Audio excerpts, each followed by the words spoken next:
അതായത് മാസ്റ്റിക് മാറ്റ് വിരിക്കാതെ chemical leak പ്രൂഫിന് വേണ്ടിയിട്ടുള്ള chemical വിരിക്കുന്ന കാഴ്ചയാണ് കാണുന്നത്. ഇവിടെ കെമിക്കൽ അവർ ചാക്കിലുകളാണ്. സ്നേഹിതന്മാരെ, എല്ലാവർക്കും നമ്മുടെ പുതിയ വീഡിയോയിലേക്ക് സ്വാഗതം. അപ്പം നമ്മൾ NH66 ദേശീയപാത വികസനത്തിൻ്റെ ഭാഗമായി ഇപ്പം നമ്മൾ വടകര റീച്ചിലേക്ക് കയറിയിരിക്കുകയാണ്. വടകര റീച്ചിൽ നമ്മുടെ വെങ്ങളം മുതൽ അങ്ങോട്ടുള്ള കാഴ്ചകൾ ഇതുവരെ അറിയില്ല. എന്തായാലും വേണ്ടിയില്ല, എല്ലാവരും വീഡിയോ ഒക്കെ ഒന്ന് ഫുള്ളായിട്ട് കണ്ടാൽ ലൈക്കും സബ്സ്ക്രൈബ് ചെയ്യാത്തവർ സബ്സ്ക്രൈബ് ചെയ്യാനും മറക്കല്ലേ. അപ്പം നേരെ നമുക്ക് ഇവിടുത്തെ കാഴ്ചകൾ കാണാൻ ആഗ്രഹമുള്ളവരൊക്കെ ഫുള്ളായിട്ട് എൻ്റെ കൂടെ പോരിട്ടാ.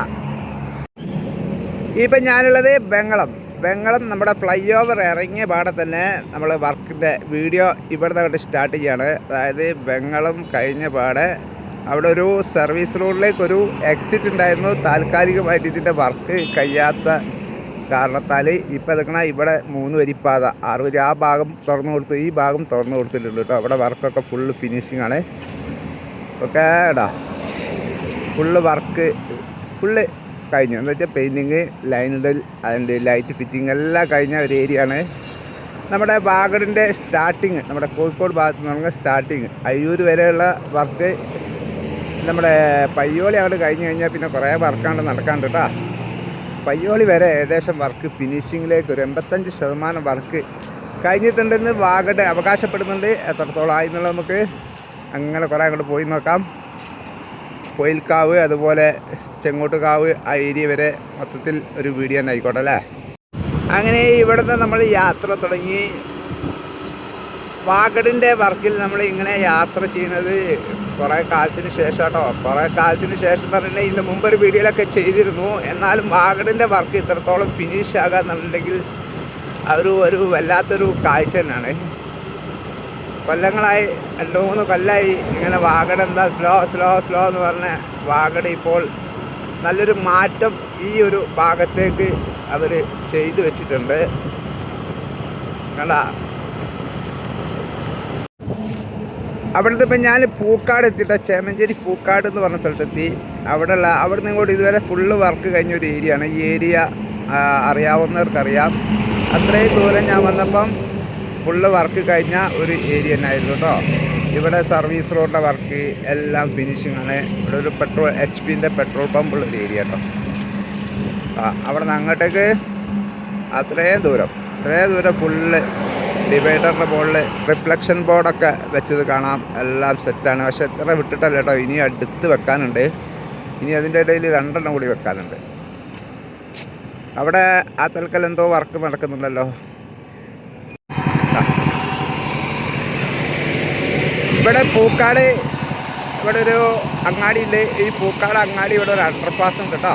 അണ്ടർപാസിൻ്റെ മുകളിൽ അവർ കെമിക്കൽ ആഡ് ചെയ്യുന്ന കാഴ്ച കാണുന്നത്. അതായത് മാസ്റ്റിക് മാറ്റ് വിരിക്കാതെ കെമിക്കൽ ലീക്ക് പ്രൂഫിന് വേണ്ടിയിട്ടുള്ള കെമിക്കൽ വിരിക്കുന്ന കാഴ്ചയാണ് കാണുന്നത്. ഇവിടെ കെമിക്കൽ അവർ ചാക്കിലുകളാണ് അതവിടെ മിക്സാക്കിയിട്ട് അവരിതിൻ്റെ മുകളിൽ 1 ഇഞ്ച് തിക്കിൽ അവിടെ ഇതിൻ്റെ മുകളിൽ തേക്കുന്ന കാഴ്ച. അവിടെയൊക്കെ തേച്ച് കഴിഞ്ഞു കേട്ടോ. അവിടെ മാസ്റ്റിക് മാറ്റ് വിരിക്കുന്നില്ല തോന്നുന്നു. ആ കെമിക്കലിൻ്റെ മുകളിൽ ടാറിങ് ചെയ്യുന്ന കാഴ്ച ആണോ.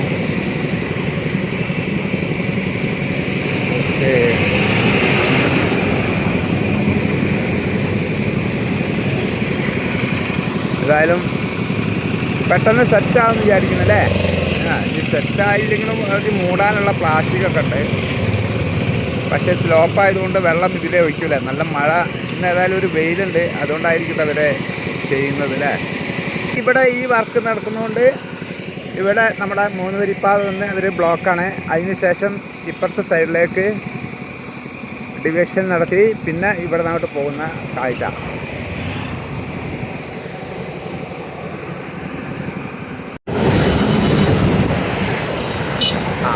അങ്ങനെ ഈ റോഡിൻ്റെ നമ്മുടെ അടുത്ത സൈഡിൽ കൂടി പോകുന്ന സമയത്ത് നമുക്ക് 2 റോഡിൻ്റെ കാഴ്ചകൾ കൂടി കാണാം കേട്ടോ.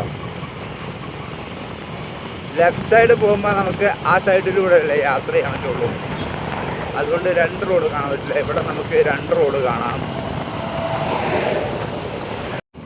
ചേമഞ്ചേരി റെയിൽവേ സ്റ്റേഷൻ അവിടെ വർക്കിൻ്റെ കാഴ്ച ഇതാണ് കേട്ടോ. ഇവിടെയൊക്കെ ഫുള്ള് 6 വരിപ്പാത ഫുള്ള് വർക്ക് കഴിഞ്ഞു. ഇവിടെ ഒരു ഡിവൈഡറിൻ്റെ വർക്കുണ്ട്. ഇവിടെ എക്സിറ്റ് എൻട്രി ഒന്നും ഉണ്ടാവില്ല കേട്ടോ. അതായത് അവിടെ സർവീസ് റോഡിൻ്റെ വർക്ക് അവിടെ നടക്കാണ്ട്, ആ ഭാഗത്ത് സർവീസ് റോഡിൻ്റെ ഒരു വർക്ക് നടന്നില്ല കുറച്ച് ഭാഗം. അതുകൊണ്ട് തന്നെ സർവീസ് റോഡിൻ്റെ വർക്ക് നടക്കുന്നവരെ ഈ ഇന്ത്യൻ ഓയിൽ പെട്രോൾ പമ്പുകാർക്ക് നല്ലൊരു കാര്യം തന്നെയാണ്. ഇവിടെ ക്രാഷ് ബാരിയർ വെച്ച് അടച്ചു കഴിഞ്ഞിട്ടുണ്ടെങ്കിൽ സർവീസ് റോഡിലൂടെ പോകുന്ന വാഹനങ്ങൾക്ക് മാത്രമേ അവിടെ പെട്രോൾ അടിക്കാൻ പറ്റുള്ളൂ. വലിയ റോഡിലൂടെ പോകുന്നതിൻ്റെ മുന്നിൽ കൂടി അങ്ങനെ പാഞ്ഞ് പോകണം. നമ്മൾ ആറുവരിപ്പാതയിൽ പെട്രോൾ അടിക്കൽ, ഇതുപോലെ വലിയ വലിയ വാഹനങ്ങൾ പാർക്കിങ് വളരെ കുറവാട്ടോ. പാർക്കിംഗ് ചെയ്യുന്ന ഏരിയയിൽ ഭക്ഷണം കിട്ടാനുള്ള ബുദ്ധിമുട്ട്, ആറുവരിപ്പാതയിൽ അങ്ങനെ ഒരുപാട് ബുദ്ധിമുട്ടുകളുണ്ട് കേട്ടോ. ലോങ് യാത്ര പോകുന്നവരൊക്കെ നമ്മുടെ വീഡിയോ കാണുന്നുണ്ടെങ്കിൽ ഈ ആറുവരിപ്പാതയിലൂടെ പോകുമ്പോൾ ഉള്ള ബുദ്ധിമുട്ടുകൾ ഒന്ന് കമൻറ്റിലൂടെ അവിടെ അറിയിച്ചാൽ കേട്ടോ. നമുക്ക് മനസ്സിലാകും. ഒരുപാട് ആളുകൾ ലോങ് യാത്ര, ടൂറ് പോകുന്ന ആളുകളൊക്കെ ഭക്ഷണത്തിന് വേണ്ടിയൊക്കെ ബുദ്ധിമുട്ടുന്ന കാഴ്ചകൾ കാണാം. അവരൊക്കെ സർവീസ് റോഡിലേക്ക് ഇറങ്ങണം കേട്ടോ. നമ്മുടെ എക്സ്പ്രസ് ഹൈവേ എന്ന് പറഞ്ഞിട്ട് ഇവരൊക്കെ എല്ലാം കൂടി സർവീസ് റോഡിലൂടെ അങ്ങനെ ഇറങ്ങി കഴിഞ്ഞിട്ടുണ്ടെങ്കിൽ നല്ല ബ്ലോക്കുകളും ഒക്കെ കൂടുതൽ. അപ്പം എക്സ്പ്രസ് ഹൈവേ എന്നൊക്കെ പറയുന്നുണ്ടെങ്കിലും ഭക്ഷണത്തിനും പാർക്കിങ്ങിനും മറ്റുള്ള കാര്യങ്ങൾക്കൊക്കെ ഒരുപാട് ബുദ്ധിമുട്ടുകൾ ഇവിടെ നേരിടുന്നുണ്ട്. ടോൾ ഗേറ്റിലൊക്കെ ഒന്നും പറയണ്ട, ബാത്റൂമിൻ്റെ കഥയൊക്കെ ഒരു കഥയാണ്. ചേമഞ്ചേരി കഴിഞ്ഞ പാടെ തന്നെ ഇവിടെ നമ്മുടെ സർവീസ് റോഡിൻ്റെ വർക്ക് നടക്കുന്ന സമയത്ത് അതിനു മുമ്പായിട്ട് ഇവർ ഈ ആറുവരിപ്പാതൻ്റെ ഒരു ഭാഗം വർക്കൊന്ന് കഴിച്ചു വെച്ചിട്ടുണ്ടാവും, യാത്രകൾ അങ്ങോട്ടും ഇങ്ങോട്ടും പോകാൻ വേണ്ടിയിട്ട്. അപ്പോൾ ഈ ഭാഗത്തുള്ള സർവീസ് റോഡിൻ്റെ വർക്ക് കഴിഞ്ഞ് വാഹനങ്ങൾക്ക് പോകാൻ സെറ്റപ്പ് ആയതിനു ശേഷം ഇവിടെ അടയ്ക്കുന്ന കാഴ്ച കാണുന്നത് കേട്ടോ. ഇവിടെ ഇതിലായിരുന്നു കുറേ കാലമായിട്ട് ഇങ്ങനെ കയറി വന്നിരുന്നത്. ഇത്രയും ഭാഗം റോഡിൻ്റെ വർക്ക് ഒരുപാട് മുമ്പേ കഴിഞ്ഞതാണ്. എന്തിനാന്ന് വെച്ചിട്ടുണ്ടെങ്കിൽ ഇവർക്ക് അതിലൂടെ യാത്ര ചെയ്യാനൊക്കെ വാഹനങ്ങൾ പോകാൻ വേണ്ടി ഇവരിവിടെ തുറന്നു വെച്ചാൽ അങ്ങനെയുള്ള ഒരുപാട് വർക്കിന് തന്ത്രപരമായിട്ട് കുറേയൊക്കെ നീങ്ങണവർ. അപ്പോൾ ഇവിടെ ഇതൊക്കെ ആ സൈഡ് വാളിൻ്റെ വർക്ക്, കോൺക്രീറ്റ് ചെയ്യുന്ന ജോലികൾ, കമ്പി കെട്ടുന്ന ജോലികൾ പണിക്കാർ എടുത്തുകൊണ്ടിരിക്കുന്നുണ്ട്. രണ്ടാൾക്കാർ ഐഡിയ പറയുന്നുണ്ട്. എന്തായാലും ജോലി അങ്ങനെ നടക്കുന്നു, കുഴപ്പമില്ല. ഇതെന്തായാലും ഇവർ ഹൈറ്റ് കൂടുന്നതനുസരിച്ച് ഇവിടെ അതിൻ്റെ പ്ലാറ്റ്ഫോം അടിയിൽ കുറേ വീതി കൂട്ടും കേട്ടോ. അവിടെ ഹൈറ്റ് കുറയുന്നതനുസരിച്ച് ചെറിയ കേട്ടോ കുറച്ച് വീതി കുറച്ച് അവിടെ നിന്നോട്ട് നല്ല വീതിയിൽ കമ്പി കെട്ടി പോരുന്നുണ്ട്. ആ മണ്ണിൻ്റെ ലോഡ് അതിൻ്റെ മുകളിൽ വന്ന് നിൽക്കണം. അപ്പോഴാണ് നമ്മുടെ ക്രാഷ് ബാരിയർ സൈഡ് വാളിന് ഉറപ്പുണ്ടാവുകയുള്ളൂ. അങ്ങനെ ഒരുപാട് സ്ഥലത്ത് ചെയ്യാത്തത് കാരണം മറിഞ്ഞ് വീണതൊക്കെ ഉണ്ട് കേട്ടോ. അപ്പോൾ ഇപ്പോൾ കേരളത്തിൻ്റെ കാലാവസ്ഥയൊക്കെ എല്ലാ കമ്പനികൾക്കും ഇനി മനസ്സിലായിട്ട് കാര്യമില്ല. KAMC ഒക്കെ ഫുള്ള് വർക്ക് കഴിഞ്ഞു. ഇനി നമുക്ക് നോക്കി കാണാട്ടോ ഭാവിയിൽ എന്ത് സംഭവിക്കുന്നുള്ളത്. KAMCക്ക് അങ്ങനെ വലിയൊരു ട്രാജഡി ഉണ്ടായിട്ടില്ല, ചെറുതൊക്കെ ഉണ്ടായിട്ടുണ്ട്. ഒരു അറപ്പുഴ പഞ്ചരങ്കാവ് അറപ്പുഴയിൻ്റെ ഇടയിലായിട്ട് ഇവിടെ വാഗടിന് കുറേ ഉണ്ടായിട്ടുണ്ട് കേട്ടോ. ഓരോ കമ്പനിക്കും ഇതുപോലെ ഉണ്ടായിട്ടുണ്ട്. KNRCLന് അടിപൊളിയായിട്ടൊന്നും ഉണ്ടായിട്ടുണ്ട്. കൂരിയാട് അങ്ങനെ എല്ലാ കമ്പനിക്കും ചെറിയ ചെറിയ അടികൾ വന്നിട്ടുണ്ട്.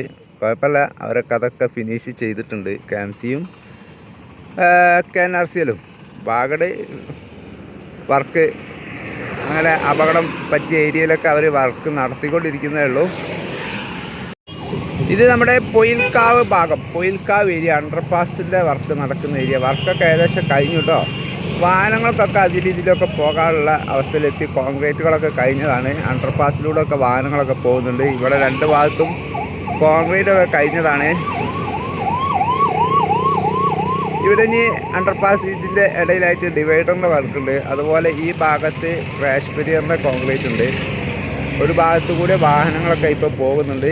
അവിടെ ഇപ്പം അവരെന്തോ ചെറിയൊരു കോറി വേസ്റ്റൊക്കെ ഇടുന്നതുകൊണ്ട് അവിടെ അടച്ചു വെച്ചിരിക്കുകയാണ്. ഇവിടെ അതുപോലെ ക്രാഷ് ബാരിയറിൻ്റെ കോൺക്രീറ്റ്, അതുപോലെ അവിടെ ഒരു എക്സിറ്റ് ഉണ്ടായിരുന്നു, എൻട്രി ഉണ്ടായിരുന്നു. അതവർ നേരത്തെ ഞാൻ കാണിച്ചതുപോലെ അവർ അടയ്ക്കുന്ന ഒരു ജോലി അവിടെ നടന്നുകൊണ്ടിരിക്കുന്നുണ്ട്. അങ്ങനെ ഫൈനലി നമ്മൾ ചെങ്ങോട്ടുകാവ് എത്തി. ചെങ്ങോട്ടുകാവ് ഇവിടെ ഫുള്ള് അടിയിൽ കുറച്ച് വർക്കുകൾ നടക്കുന്നുണ്ട്. ടാറിങ്ങിൻ്റെ ഒക്കെ മുകളിലൂടെയൊക്കെ ഉള്ള വർക്കുകൾ മൊത്തം കഴിഞ്ഞതാട്ടോ. പെയിൻറ്റിങ് വരെ കഴിഞ്ഞിട്ടുണ്ട് കേട്ടോ. അതിൻ്റെ പെയിൻറ്റിങ് കഴിഞ്ഞു എന്നുള്ളത് ഇവിടെ നിന്ന് കണ്ടാൽ മനസ്സിലാകണ്ട. വൈറ്റ് പെയിൻറ്റ് ഇങ്ങോട്ട് ഒലിച്ചുണ്ട, ബ്ലാക്കും ഉണ്ട്. ക്രാഷ് ബാരിയറിൻ്റെ പെയിൻറ്റിങ് കഴിഞ്ഞു. അതുപോലെ ലൈറ്റ് ഫിറ്റിങ്ങുകളൊക്കെ കഴിഞ്ഞ വട്ടം വീഡിയോ എടുത്തപ്പോഴൊന്നും ആയിട്ടില്ലായിരുന്നു കേട്ടോ. അതൊക്കെ കഴിഞ്ഞു. അപ്പോൾ വലിയ വാഹനങ്ങൾ അണ്ടർപാസിൻ്റെ ഉള്ളിലൂടെ വലിയ വാഹനങ്ങൾ പോകുന്ന കാഴ്ച കാണാട്ടോ നമുക്ക്. വലിയൊരു ലോറി, നല്ല ഹൈറ്റ് ഉണ്ട്, ഒരു 5-6 മീറ്ററോളം ഹൈറ്റ് ഉണ്ട്. ഒരു 5.5 മീറ്ററാണ് ഇവർ കാര്യമായിട്ടുള്ള ഹൈറ്റ്. അത് കഴിഞ്ഞ് 6 മീറ്റർ എന്നൊക്കെ പറഞ്ഞാൽ നല്ല ഹൈറ്റ് കേട്ടോ.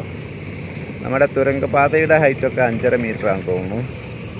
അപ്പോൾ സ്നേഹിതന്മാരെ, ഇതൊക്കെയാണ് നമ്മുടെ ഈ ഭാഗത്തുള്ള കാഴ്ചകൾ കേട്ടോ. അപ്പോൾ എല്ലാവരും സപ്പോർട്ട് ചെയ്യുക, ലൈക്ക് ചെയ്യുക, സബ്സ്ക്രൈബ് ചെയ്യാത്തവർ സബ്സ്ക്രൈബ് ചെയ്യുക കേട്ടോ. അപ്പോൾ പുതിയ വീഡിയോ ആയിട്ട് വീണ്ടും വരാം. എല്ലാവർക്കും നല്ലൊരു ദിവസം തരുന്നു. Bye bye.